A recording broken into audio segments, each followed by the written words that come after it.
black was a solid wall, thick enough to drown a man. Then, the black tore. It wasn't light that poured through, but a fine, stinging gray static, the sound of 1,000 lost radio signals clawing their way home. It felt like being dragged from a deep, frozen river and slammed onto a soft, warm bank. I blinked. The buzz died in my ears, replaced by the scent of melted wax and something home-baked. I was sitting at a table made of worn oak, the air thick and cozy. A kind of warmth that hadn't touched me since I was a kid stealing a dime's worth of heat from a steam grate.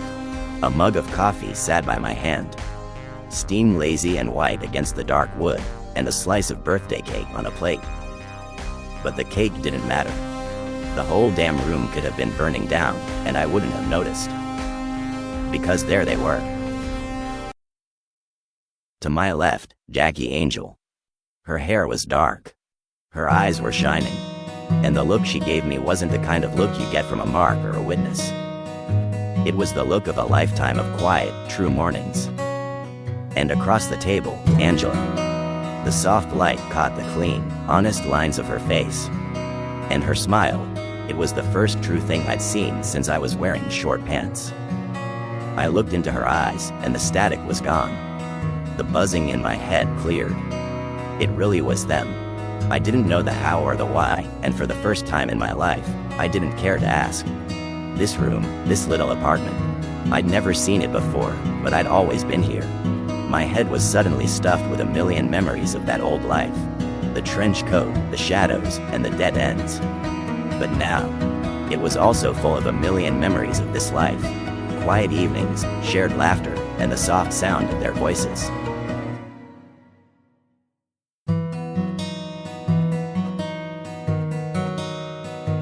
The two timelines had merged inside my skull, and this one felt right. Was the old life a nightmare I just woke up from? Is this life a dream I'll eventually wake up from? I didn't know, but the fear that it might not last hit me harder than any fist ever had. If the controller said I could change my past, and this was the prize, then I'd take it. I'd take a long drink of that coffee, sit here, and make it last forever. This was the life I should have had. This is the life I deserved. The coffee stayed warm, the cake was polished off, and the questions stayed quiet. 4 days of forever. That's all the time I had to steal from the hourglass of fate. And I spent every second of it counting the blessings. I woke up with Angela beside me. The morning light slicing through the cheap Venetian blinds, painting stripes across her shoulder. No shadows. No neon signs. Just the soft, steady rhythm of a life that wasn't trying to kill me. She smelled like soap and sleep.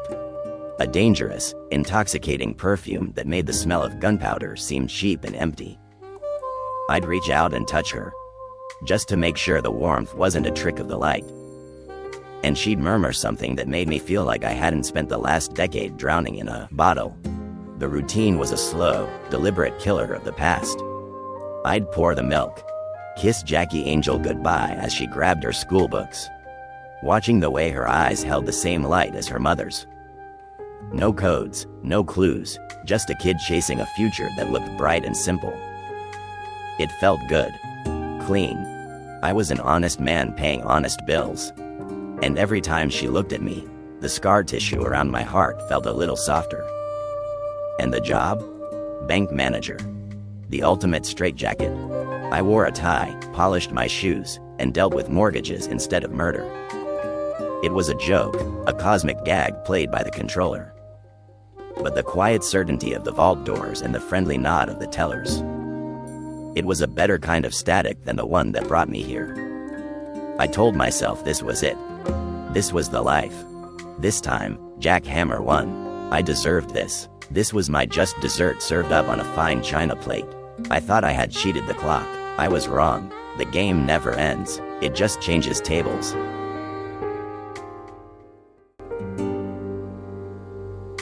The clock on the wall of the First National Bank read 2:47 p.m. I had no clue a fatal withdrawal was on its way. The fluorescent lights were buzzing. and I was staring down a stack of loan applications thicker than a phone book. A normal day in a stolen life. I was humming some half-forgotten tune when the door slammed open. Not with the friendly chime of a customer, but with the roar of a sawed-off shotgun. 3 sets of eyes, masked and mean, cut through the lobby. The scene wasn't slow motion. It was just sharp. The screams were high-pitched and useless. My body, trained by a decade of trenches and alleys, moved before my new, soft brain could argue. I reached under the desk for the silent alarm, a move as natural as breathing. One of the mooks, a big, sloppy amateur with a nervous trigger finger, spotted the movement. He didn't hesitate. The blast hit me like a train car. A deafening thunder that swallowed the whole bank. There was a sound of wet tearing, followed by a heat that spread through my chest like spilled whiskey. I didn't fall, not right away. I staggered back, the life draining out of me faster than a cheap drink. My back slamming against the mahogany veneer of my desk. I watched the lights of the bank blur, turning into halos, then fading into a vast, empty black. It was cold. Too cold. I knew the taste of a fatal wound. It's the bitterest thing a man can ever swallow. My last thought wasn't of Angela or Jackie, but of a sick, twisted rage that this was the price. This perfect life, gone for a few $100s. My just desserts was a copper jacket in the sternum.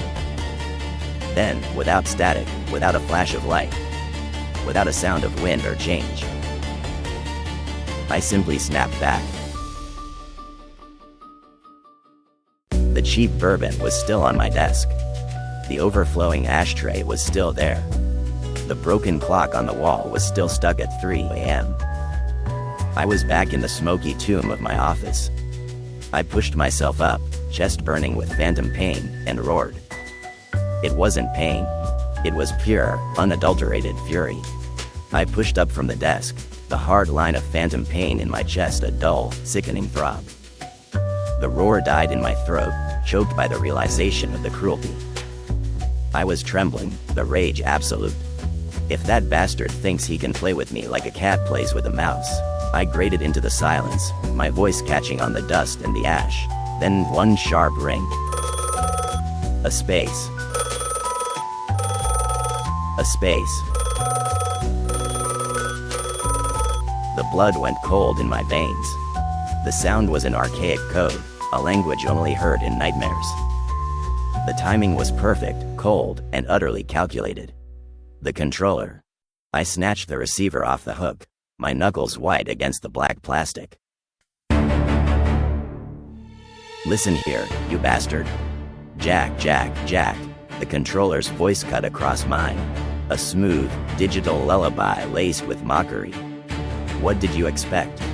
You set yourself up as a bank manager? A bank manager? I didn't write that script. You did. And you set yourself up in front of a bank full of money. Without a gun? Are you kidding me? You're Jack goddamn Hammer, for Christ's sake. He was right. I was silenced. Stunned. Somehow I knew I held the pen as much as he did. The perfect life was the ultimate weakness, a choice I'd subconsciously made to drop my guard. The controller sighed, the sound like static on a deep space broadcast. Jack, you drag me into the ink as much as I pull you. I was in bed, quiet, until you started clawing at the walls of my head to get that scene out. I had to roll out of bed and rouse those star-born twins just to keep up with you. Sometimes that machine dreaming in stars runs a little faster than the man at the keys. But don't worry, you'll get back there. The warmth returned to his voice, chillingly casual. After all, the only one who knows you're dead is you. No obituaries have been written. There hasn't been any funeral. Then the needle dropped. But I thought you should know, Rocco Raccini's brother Dutch whacked your Uncle Frank. The name hit me harder than a shotgun blast. And next time you decide to jump back to the quiet life, choose a safer profession. Now leave me alone. I'm going back to bed. And with that, the line went dead. The silence was heavier than before. I stood there, the dead phone in my hand, staring at the floor. The controller gave me a choice, laid out cleaner than a police report. Jump back into that 4 days of sun and quiet, or stay in the muck and settle a debt. Blood and loyalty are the only currency that spends in this world. And I owed Frank a fortune in both. He was family. He was the anchor before the storm. Yes, I would go back and be a janitor in that bank if that's what it took to see Angela and Jackie Angel again. But not yet. Dutch was breathing the city air. I owed Frank a debt in this world. And I was damn sure going to pay that debt.